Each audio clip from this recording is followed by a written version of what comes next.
Modi Rozgar though was one of the top Twitter trends yesterday. What does this hashtag actually mean? Let's understand.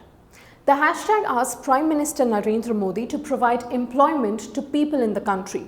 Over 2 million tweets were put up using this hashtag. Before we understand why people are demanding employment, let's know more about the gravity of the problem. Before the pandemic hit us, India had nearly 400 million employed people and around 35 million, which is 3.5 crores, unemployed people in the country. In addition to this, India adds nearly 10 million or 1 crore new job seekers every year. Worrying figures? Well, it gets worse. In the past 1 year, millions of people have lost their jobs and have become unemployed. The coronavirus pandemic and the lockdowns triggered a damaging job crisis in the country in 2020. In April and May last year, when the country was under a strict lockdown, around 10 million daily wagers left cities. 1 year later, people have thronged back to the labor market seeking jobs but are unable to find any jobs. At the same time, people who had jobs till now would have lost them and their source of livelihood.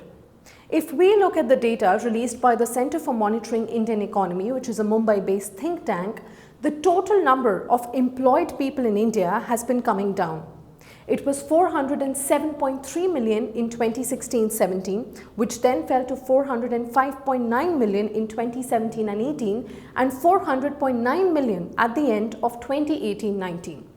In other words, even with India's economy growing, the employment situation was getting worse in the country even before the pandemic struck us. If the total number of unemployed people stood at 35 million and the number of employed people has fallen in the past 1 year, then the total number of unemployed people stands somewhere between 40 to 45 million today, with an addition of 10 million job seekers every year. And this 45 million estimate only includes the openly unemployed people, which refers to people who are seeking a job and are unable to find one. When we talk about unemployment, it is not just limited to one person. Each unemployed person is part of a larger family, which results in millions of families suffering from a lack of employment opportunities. Considering India's population growth, every year there are close to 20 million or 2 crore people who enter the work age population of 15 to 59 years. But does everybody get a job? No. If more and more people remain unemployed, India's labour force participation also drops, and this is exactly the situation in India. As per data, in India, only 40% of the 20 million people joining the work age group every year actually seek a job. The women participation ratio is even lower. In most developed countries, the labour participation ratio is around 60%. It is usually expected that rapid economic growth tackles unemployment problems. However, when India's GDP grew rapidly in the past, the nature of this growth revealed that it produced a minimal number of well-paying jobs.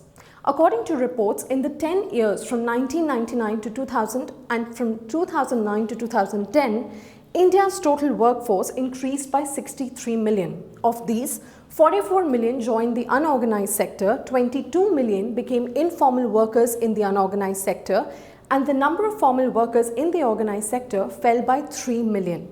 This means people who have employment or jobs are not just those who are working with large corporates and companies and with salary packages. It comprises those who are skilled but informally employed. The GDP can continue to grow and companies can become more productive by replacing labor with machinery, but this will just deepen and intensify India's unemployment problem. India at this point of time is coming out of a pandemic that had brought the economy to a standstill and is also tackling massive unemployment. The focus of the government needs to be on creating more jobs and introducing policies that can help generate employment and not shift the focus to privatization that will slash jobs and just worsen the problem.